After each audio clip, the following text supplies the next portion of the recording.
Dando sequência então à nossa terceira parte da aula de potencial elétrico, eu vou te apresentar como representar a DDP numa região de campo elétrico uniforme. Então olha para cá, eu tenho duas placas, uma positiva e outra negativa, criando uma região aqui dentro de campo elétrico uniforme.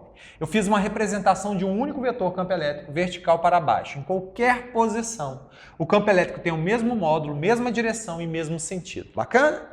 Muito bem. Eu tenho a distância entre essas duas placas igual a D. O que acontece, por exemplo, se eu chegar aqui e abandonar uma carga de prova positiva? Você já sabe que essa carga de prova positiva vai interagir com o campo elétrico. Como? Vai surgir sobre ela uma força elétrica. E quando essa carga de prova é positiva, os vetores campo elétrico e força elétrica têm a mesma direção e mesmo sentido. Você já aprendeu isso. E como é que você calcula? Força elétrica vai ser o produto dessa carga vezes o vetor campo elétrico. Bacana? Então você tem essa expressão da força elétrica, carga vezes o campo elétrico.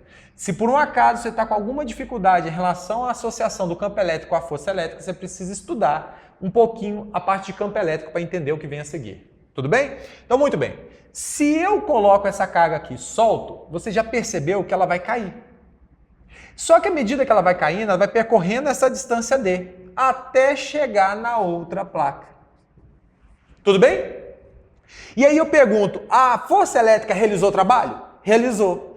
E como é que você define o trabalho da força elétrica? Trabalho da força elétrica vai ser igual ao produto da carga vezes a diferença de potencial entre as duas placas. A placa de cima está com potencial A placa de baixo está com potencial B. O de B é menor do que o de A.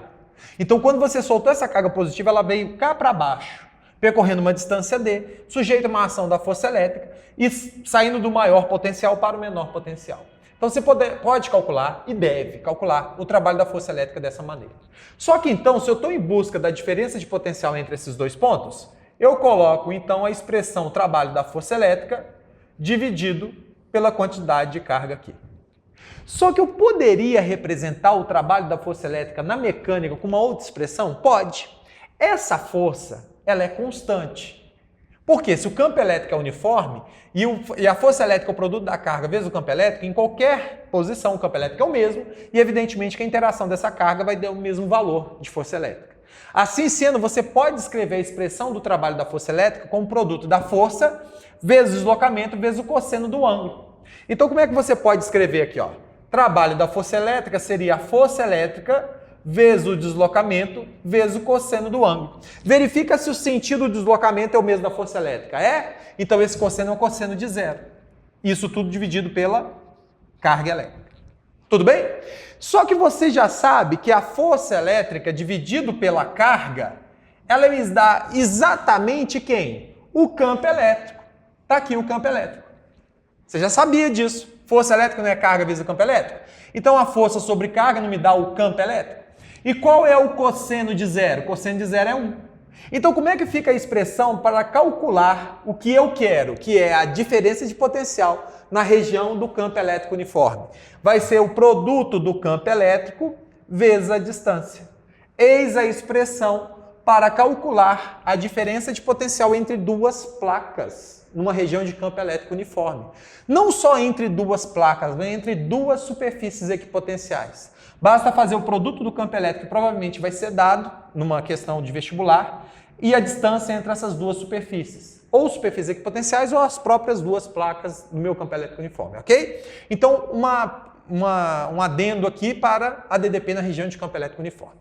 Só que agora eu tenho uma constatação muito importante a ser feita. Observe que quando eu coloquei essa carga positiva lá em cima, ela estava perto do maior potencial, né?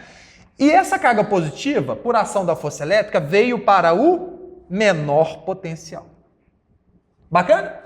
A primeira conclusão extremamente importante é a seguinte: quando você coloca uma carga numa região que tem uma diferença de potencial, as cargas positivas, que é o caso dessa, vai espontaneamente do maior para o menor potencial. Se você coloca uma carga positiva numa região e tem uma diferente potencial, necessariamente ela vai espontaneamente daquele maior para o menor potencial. Mas, capitão, e se eu colocar uma carga negativa? Vou botar uma carga negativa aqui embaixo. Ok? Essa carga negativa interage com o campo elétrico, é uma carga negativa. O resultado dessa interação é uma força. Só que essa força vai ser vertical para cima, pois quando essa carga de prova é negativa, os vetores campo elétrico e força elétrica têm a mesma direção, mas têm sentidos opostos. Então essa carga abandonada aqui embaixo, perto do menor potencial, evidentemente que ao ser solta, ela começa a subir e vir para o maior potencial. Então, se uma carga positiva vai espontaneamente do maior para o menor potencial, em contrapartida, a negativa cargas negativas vão espontaneamente do menor para o maior potencial. Ok? Então, quando você tem um movimento de cargas espontâneo, se for negativo, ela está indo do menor para o maior potencial. Do menor para o maior potencial. E a positiva, espontaneamente vai do maior para o menor potencial. Aí a terceira constatação eu coloquei como observação. E vou te dar um exemplo muito interessante, que é o seguinte. Para que haja um movimento espontâneo, ou seja, para existir um movimento espontâneo de cargas, é necessário que ocorra uma DDP, ou seja, que exista uma DDP. Aí eu vou virar para vocês e perguntar o seguinte, o que tem lá no poste? Não tem fios de alta tensão? Sim, vamos imaginar que eu tenho, por exemplo, este fio aqui com 1000 volts, ok? Você já observou que nele tem um passarinho? Pode ter um passarinho? Esse passarinho morre? O passarinho número 1 aqui vai morrer? Não. Por quê? As duas patinhas dele estão numa mesma superfície equipotencial de 1000 volts. Se essa aqui é uma superfície equipotencial, se o próprio fio é uma superfície equipotencial, não existe diferença de potencial entre as patinhas dele. Ele não vai morrer porque ele não vai ser submetido a um choque. E o que é choque? Choque é movimento de cargas passando por um corpo animal. Então esse passarinho aqui, você não vai ter um choque sobre ele porque as duas patinhas dele pertencem a uma mesma superfície equipotencial. Um dos fios, por exemplo, esse fio aqui de cima, está com 1000 volts. Então a patinha da direita dele está com 1000 volts e a patinha da esquerda dele está com 1000 volts. Então não tem DDP entre as duas patinhas. E o que você colocou aqui? Para existir um movimento espontâneo de cargas é necessário uma DDP. Não tendo DDP, não tem o choque. Tudo bem? Esse passarinho número 1 então sobrevive. Agora esse passarinho número 2 aqui resolveu fazer um alongamento. Uma patinha dele ficou no fio e a outra no outro. Só que esse outro fio, por exemplo, vamos colocar que ele tenha 2000 volts. Olha lá que maravilha. Ou seja, o fio daqui tem 1000 volts, esse outro tem 2000. Uma patinha está em 1000 volts e a outra patinha está em 2000 volts, ok? O que vai acontecer? As duas patinhas deles estão pisando, em uma diferença de potencial. Entre esses dois fios existe uma DDP. Se existe uma diferença de potencial, o que vai existir aqui passando pelo corpinho dele? Movimento de cargas elétricas que você chama de quê? Choque. Então, neste caso, esse passarinho número 2 morre. Agora, esse passarinho número 3 ele tem uma anomalia. Ele nasceu com uma perninha muito grande. A perninha dele vai do fio até o chão. E esse fio aqui tem uma diferença de potencial de 3000 volts. Esse passarinho número 3 morre?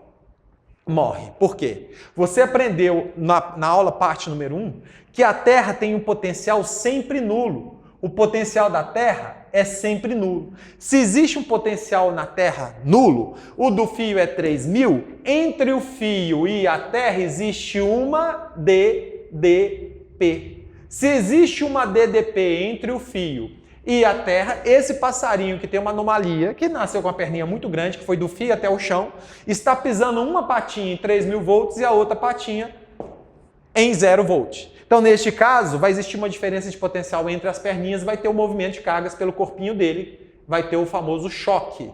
E este choque, então, vai matar esse passarinho número 3 aqui. Tudo bem? É claro que isso é só uma brincadeira, mas vamos colocar uma questão muito importante aqui. Você sabia que o assunto superfície equipotencial está explícito na matriz do Enem?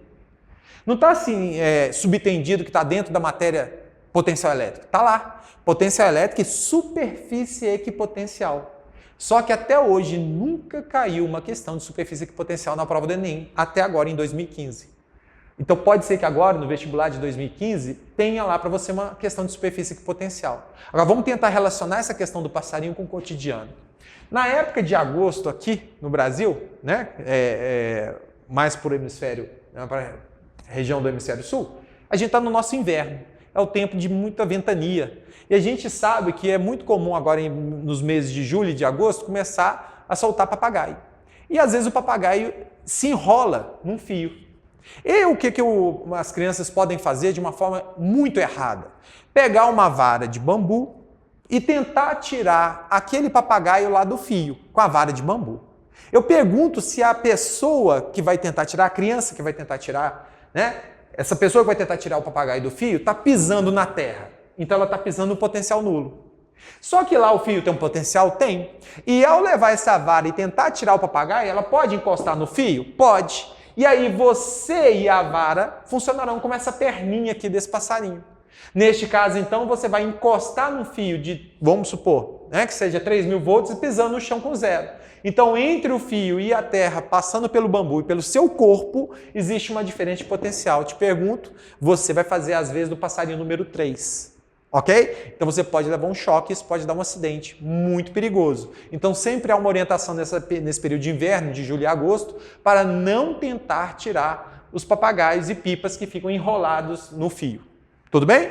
É uma questão ótima para cair no Enem. Para que haja movimento espontâneo de cargas é necessária uma diferença de potencial.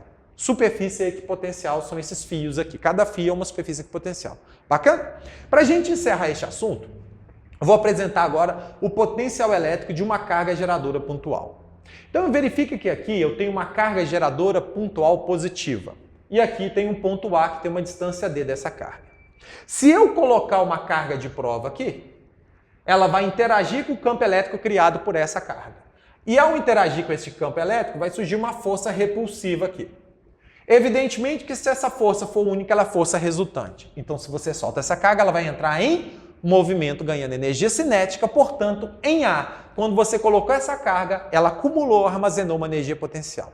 Você já sabe uma altura dessa que isso só acontece porque aqui no ponto A existe um potencial VA. E eu vou querer achar este potencial. Existe uma fórmula, uma expressão, que é dado por K vezes o valor da carga geradora, que foi aquela responsável, dividido pela distância D. Essa é a expressão do potencial elétrico de uma carga pontual. Bacana?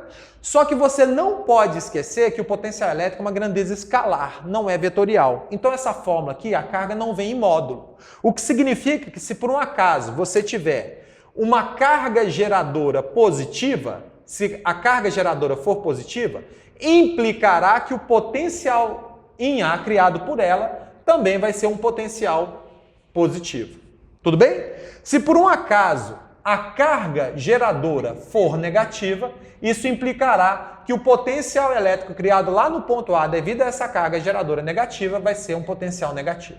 Então existem os potenciais positivos e o potencial negativo que você já aprendeu. Este é maior potencial e este é menor potencial. Mas este também é um potencial negativo. Tudo bem?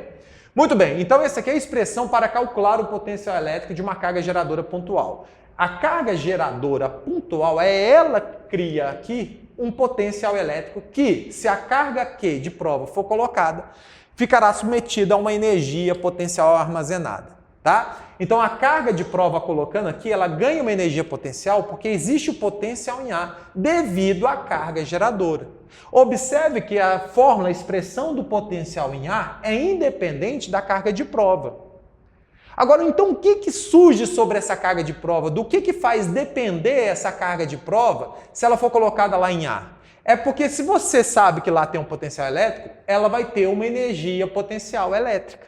Aí sim, essa energia potencial elétrica vai depender dessa carga de prova. A expressão geral que determina a energia potencial elétrica que aparece nessa carga, quando submetida a um potencial VA, é dado pela expressão carga vezes o potencial no ponto em que ela for colocada.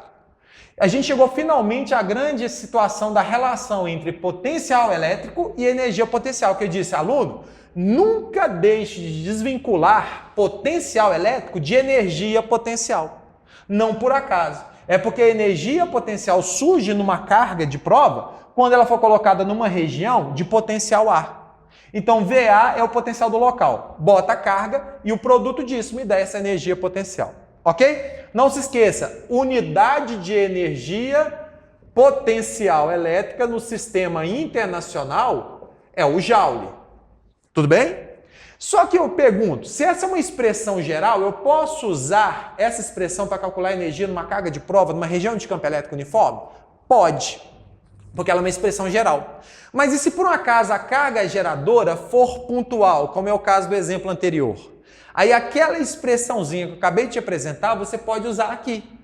Então, neste caso, quando a carga geradora for pontual, você pode substituir aquele potencial por K, Q sobre a distância D. É aí que você vai chegar à expressão que a energia potencial elétrica entre duas cargas pontuais, a de prova e a geradora, vai ser dada por K, Qzinho sobre D.